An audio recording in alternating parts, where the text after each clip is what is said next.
Oh, hello guys. I thought I'd do a quick video to talk about the way of the world right now. And that's globally, particularly in the West, where we've seen a huge moral decline and zero confidence in our leaders. It's very, very demoralizing right now for many of us.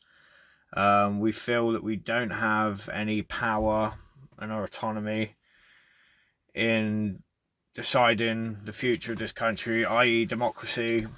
Does it really exist? In England in particular, we've had just two wings basically for as long as I remember, and only two wings. And a lot of people say it's two wings, one bird, because they're not much different to one another. It's almost like which one's the best out of the worst possible bunch, and that's what we've had to put up with for many, many years. And I think it's got to the point where the British people have basically had enough. They're starting to see the agenda now in plain sight. The only thing is, like I said, we're powerless. How do you make a huge stand against the government? Do you boycott?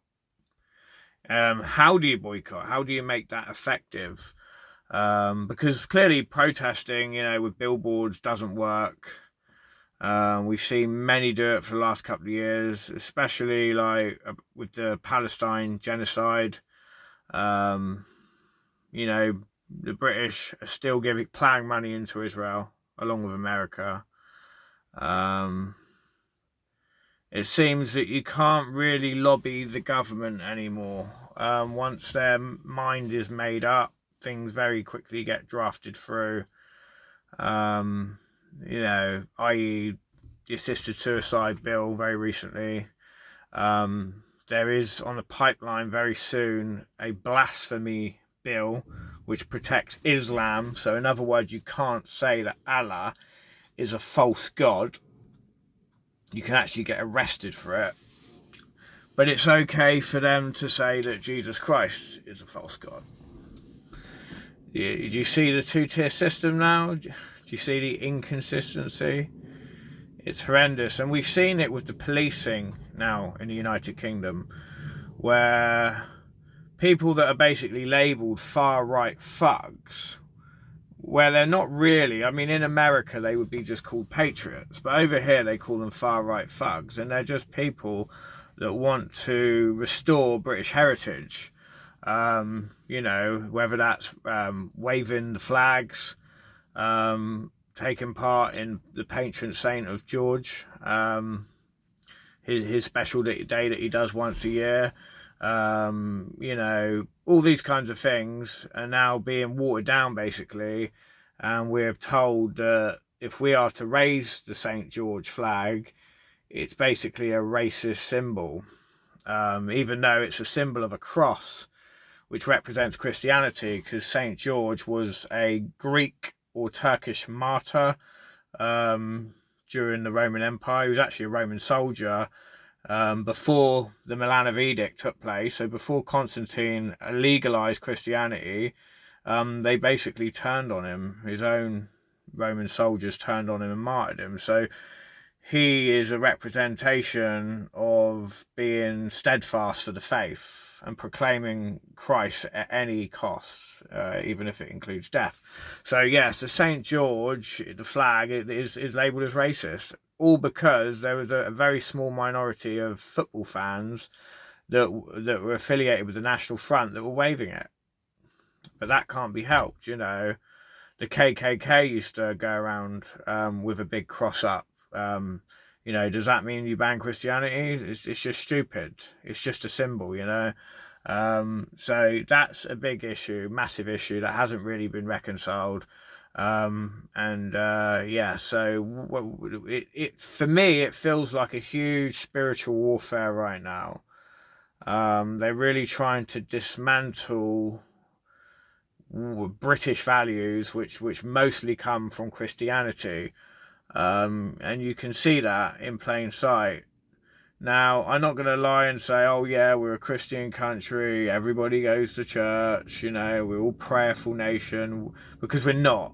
The reality is the state church has crumbled. It has let a lot of its faithful followers down, and numbers have dwindled. Church attendance numbers are small. I think it's only 5% in this country, 5 or 10%.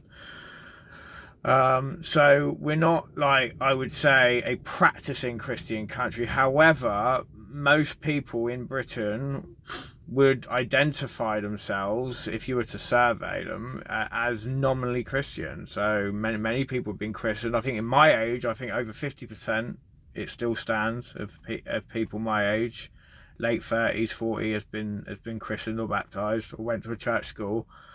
So yeah, there's a lot of people that are not averse to the message of the gospel and Jesus Christ. They just haven't fully accepted the walk that entails, the commitment. Because let's be honest, we're surrounded by sin, and it's very difficult for people to fully be born again and give all that up.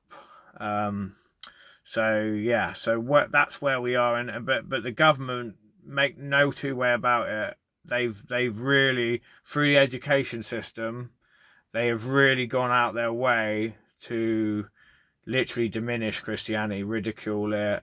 Even in the schools, they teach evolution theory. The last 10 years, they've been pushing transgenderism. It wasn't long ago, actually, that they banned beta blockers because they realised giving children these pills before they hit puberty is very damaging later in life. But still, people are still allowed to identify themselves as any gender they want. They're allowed to walk into female spaces, i.e. toilets, and you can dare say anything to condemn it. Even if you use the Bible, you'll find yourself strung up to HR if you work for a company, or dare I say it, you'll have the police knocking on your door, which we've seen, because they can call it inciting hatred. So the LG blah blah blah blah community are very protected. In the same sense, the Islamic community are also very, very protected, which is very interesting because at the moment they both stand to be a small minority of the whole of the United Kingdom.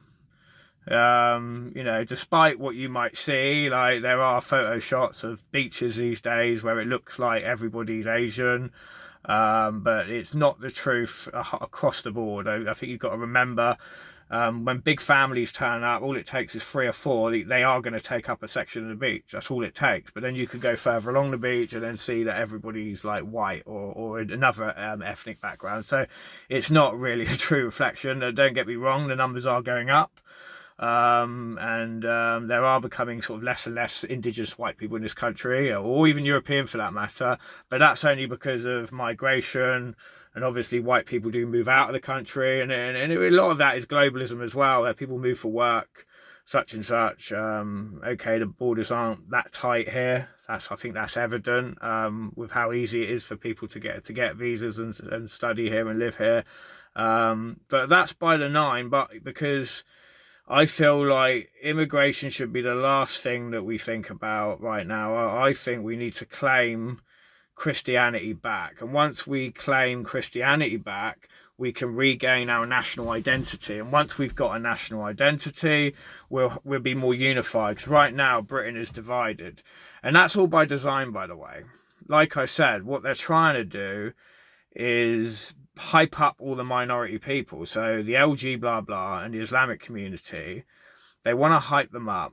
They want to build them up, autonomize them, make them feel protected. Because we know with the policing, it's very two-tier. They can kind of do what they want to some extent, and not get the punishment. But then if you're far right and you go and hold up a billboard, you'll get arrested straight away without even doing anything. So they're doing that deliberately, I think, to weaken the masses. They want to weaken the masses, the mass population of United Kingdom, so they can continue getting votes and continue doing what they want. Because remember, politicians aren't out for your interest. They don't care. They're just happy for you to just scrape by day by day. You know, as long as you've got enough food in your belly, the way they look at it, we don't really care about your standard life. We don't care how much assets you have, if you own property, if you want to buy property. They just don't care. All they care about is filling their pockets, and basically getting in bed with all these global corporations, not taxing them, letting them do what they want, dodgy deals, and you know, and that's also human rights lawyers, because remember, Keir Starmer is an ex-human rights lawyer, so is Sadiq Khan, and they make absolutely billions out of the asylum trade. Whether they're genuine asylum seekers or not, it doesn't really matter. They're making a killing out of them all. So it's incentivized to allow them to all come in. So let's not, as Christians, let's not stoke up hatred or anger or resentment towards these immigrants that are coming here, because we would do the same thing, wouldn't we? If we lived in a poor country, we would come to the country that gives us the most, which is the United Kingdom. You know, they're literally queuing up in Calais to get boats across here. So we can't completely resent that. What we have to do is focus on our own government, put pressure on them, and the only way we can do that, I think, is vote UK reform. Anyway, tell me what you think. I'd be interested to know, do you even vote? Now, I've never voted. I'm speaking to my wife. I had an argument with my wife yesterday. I've never ever voted. Even during the referendum, I did not vote. But right now, I'm thinking about voting, because I actually think it would make a difference if we didn't have a mainstream party. There's too much dead wood in these mainstream parties. They're all ex-white collar, Eton boys. They're all in the old Thai network. They're all doing dodgy deals with each other. They're just elitist, and we need to get rid of that. We need working class, hard-working people with integrity, decent, moral, upstanding people that can raise up Christianity. That's what we need in our country right now. And no, Farage isn't the perfect man. He's flawed just like Trump, but my God, he's a damn sight better than what we got. Anyway, give it a like if you enjoyed watching the video. Share it if you think it's important to any of your friends and family. And don't forget to subscribe, because I'm going to do many more of these. Take care. Bye.